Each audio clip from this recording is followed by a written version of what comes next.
আসসালামু আলাইকুম ওয়া রাহমাতুল্লাহি ওয়া বারাকাতু।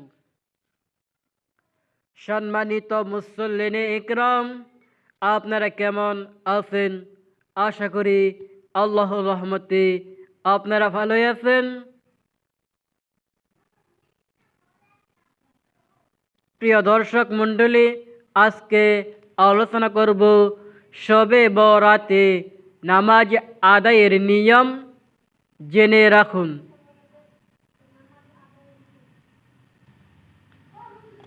খুবই গুরুত্বপূর্ণ আলোচনা করব, তাই ভিডিওটি শেষ পর্যন্ত দেখবেন বলে আমি আশা রাখলাম। শবে বরাতের নফল নামাজ আমরা কিভাবে আদায় করব সেই সম্পর্কে বিস্তারিত আলোচনা। আল্লাহু আকবার, আল্লাহু আকবার। কুরআনের আলো। 1 নম্বর, 2 রাকাতে তাহিয়াতুল ওজুর নামাজ। নিয়ম: প্রতি রাকাতে আলহামদুলিল্লাহ সূরা ফাতিহা পড়ার পর একবার আয়াতুল কুরসি আপনি পাঠ করবেন।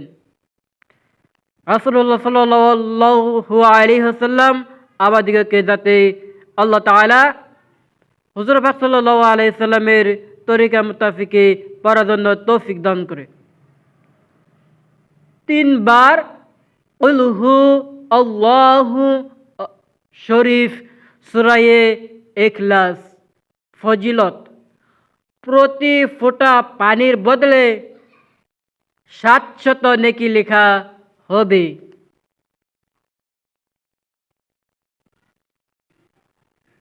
2 নম্বর, 2 রাকাত নফল নামাজ।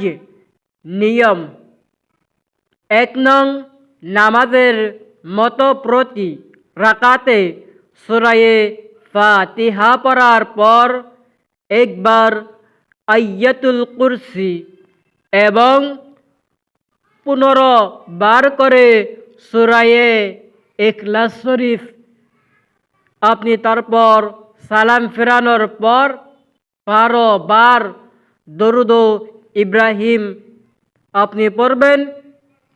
সেটার ফজিলত: রুজিতে বরকত, দুঃখ কষ্ট হতে মুক্তি লাভ করবেন, গুনাহ হতে মাগফিরাতের বকশিশ পাওয়া যাবে। 3 নম্বর, 8 রাকাতে নফল নামাজ 2 রাকাত করে পড়তে হবে। নিয়ম: প্রতি রাকাতে সূরা ফাতিহার পর সূরা ইখলাস 5 বার করে। একই নিয়মে বাকি সব নামাজ আপনি আদায় করবেন। তার ফজিলত: গুনাহ থেকে পানাহ ও দোয়া কবুল হবে এবং বেশি বেশি নেকি পাওয়া যাবে। 4 নম্বর, 12 রাকাত নফল নামাজ 2 রাকাত করে আপনি আদায় করবেন। নিয়ম: প্রতি রাকাতে সূরা ফাতিহার পর 10 বার সূরা ইখলাস এবং এই নিয়মে বাকি নামাজ শেষ করে 10 বার কুল হুয়াল্লাহু আহাদ, 10 বার কলেমা তামজিদ এবং 10 বার দরুদ শরীফ আপনি তেলাওয়াত করবেন।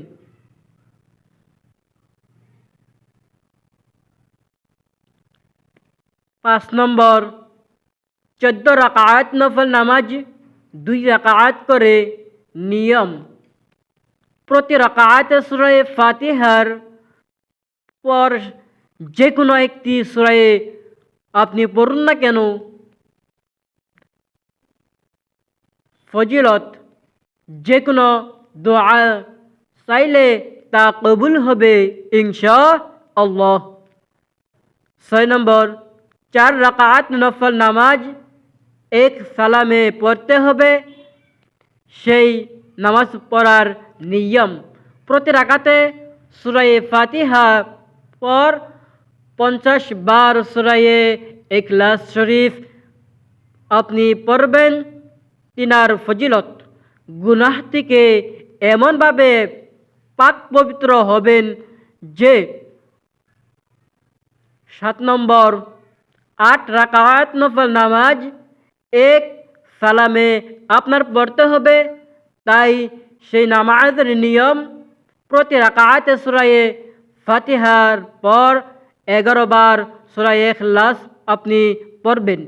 তিনার ফজিলত, এর ফজিলত সম্পর্কে বর্ণিত আছে যে হযরতে সাইয়্যিদুন্না ফাতেমা রাদিয়াল্লাহু তাআলা আনহু ইরশাদ করিয়াছেন, আমি এই নামাজ আদায়কারীকে শাফায়াত করার ব্যতীত জান্নাতে একদম রাখব না। যে রোজা ফজিলত, হুজুর সাল্লাল্লাহু আলাইহি ওয়াসাল্লাম ইরশাদ করিয়াছেন যে শাবানের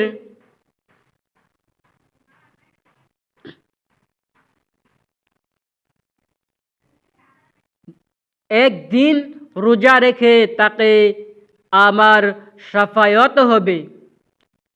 আরও একটি হাদিসে শরীফে আছে যে হুজুর সাল্লাল্লাহু আলাইহি ওয়াসাল্লাম সালামের ইরশাদ করিয়াছেন, যে ব্যক্তি শাবানের 15 তারিখ রোজা রাখবে তাকে জাহান্নামের আগুন ছুবে না। সুবহানাল্লাহ। এছাড়াও পড়তে পারেন সালাতুল তাসবিহের নামাজ। এই নামাজের অনেক অনেক ফজিলত রহিয়াছে, আল্লাহ তাআলা দিয়েছেন। রাসূলুল্লাহ সাল্লাল্লাহু আলাইহি ওয়াসাল্লাম স্বীয় চাচা হযরতে আবু আব্বাস রাদিয়াল্লাহু তাআলা আনহুকে এই নামাজ শিক্ষা দিয়েছিলেন এবং রাসূলুল্লাহ সাল্লাল্লাহু আলাইহি ওয়াসাল্লাম বলিয়াছিলেন যে এই নামাজ পড়লে আল্লাহ আজওয়াল আপনার আউয়াল আখেরের সগীরা ছোট বা কবিরা, বড় জানা অজানা সকল গুনাহ মাফ করে দিবেন আল্লাহ তাআলা। হে চাচা যান, আপনি যদি পারেন তবে দৈনিক একবার করে এই নামাজ পড়বেন। যদি দৈনিক না পারেন তবে সপ্তাহে একবার পড়বেন। যদি আপনি সপ্তাহে না পারেন তবে মাসে একবার পড়বেন। যদি মাসে না পারেন তবে বছরে একবার পড়বেন। যদি এটাও না পারেন তবে সারা জীবনে একবার হলেও এই নামাজ আপনি আদায় করবেন। আল্লাহ তাআলা আমাদের সবাইকে তৌফিক দান করুন। আমরা সকলে বলি আমিন। আপনাদের যদি ভিডিওটি ভালো লাগে তাহলে লাইক দিন আর আপনাদের মতামত আমাদেরকে জানাবেন বলে আমরা আশা রাখলাম। আল্লাহ তাআলা আমাদিগকে আজ শবে বরাত, সেই শবে বরাত আল্লাহ তাআলা সহি শুদ্ধভাবে আমাদিগকে পালন করার জন্য তৌফিক দান করেন যেন, আমিন। আপনারা সুস্থ থাকুন। আল্লাহ তাআলা আমাদেরকে সুস্থ রাখার জন্য তৌফিক দান করে, যাতে আজকের ভিডিও এই তৈরি।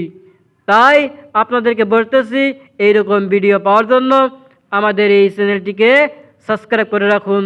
আসসালামু আলাইকুম ওয়া রাহমাতুল্লাহি ওয়া বারাকাতুহু।